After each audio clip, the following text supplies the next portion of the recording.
Ladies and gentlemen, good morning. Welcome to American Law webinar series by Lehrmach. Lehrmach is an intellectual property rights consultancy. This is Leon, Uwe Lee. I am Lehrmach's legal counsel and your presentation host. Today's presentation is the 1970 Dupont trade secret case.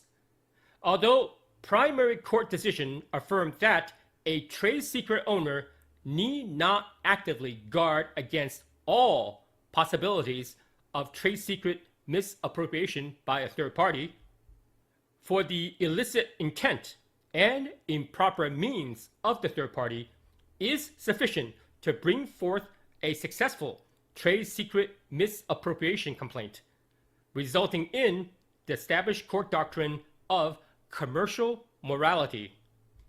Trade secret is the venue of state law, albeit federal law do expressly encourage the harmonization of this law among states in its definition, scope, and enforcement.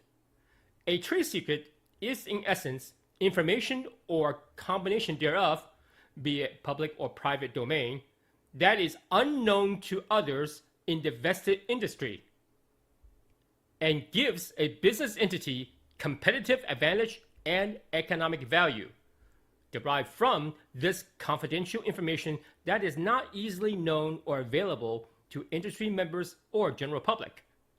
Hence, trade secret is one of four pillars to American intellectual property rights.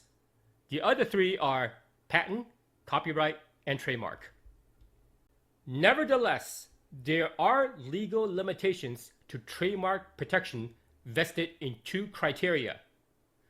First criterion, a competitor is legally granted the power to self-create or re-engineer this trade secret in order to attain this competitive advantage without having prior knowledge to original owner's trade secret. Hence, is neither required to pay its original owner a license fee nor secure permission for its usage, contrast to a federal patent. From this venue, one may be inclined to shift legal protection from a trade secret to a federal patent. The colloquial phrase would be, not so fast. Thus, even if a third party self-created or re-engineered this invention, that third party is federally prohibited by court and police powers from commercially utilizing this patent. However, here is the legal dilemma. One can attempt to convert a trade secret into a federal patent by going through the gauntlet of patentability requirements. Thus, one has to publicly reveal one's trade secret information to the public in the patent application. If for any reason the federal patent application is rejected, then one also lost all protection to one's trade secret, since it has been publicly revealed for the patent application review.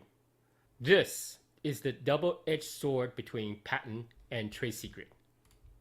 Fortunately, in this case, this is not the issue, for it mainly concerns with illicit intent of the third party to discover a trade secret within a legal public domain space.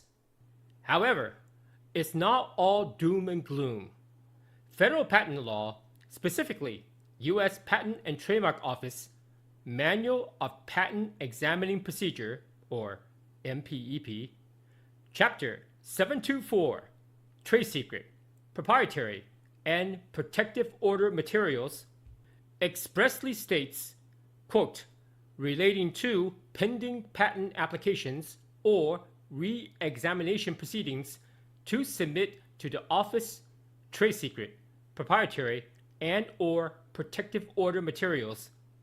Such materials may include those which are subject to a protective or secrecy order issued by a court or by the International Trade Commission, ITC.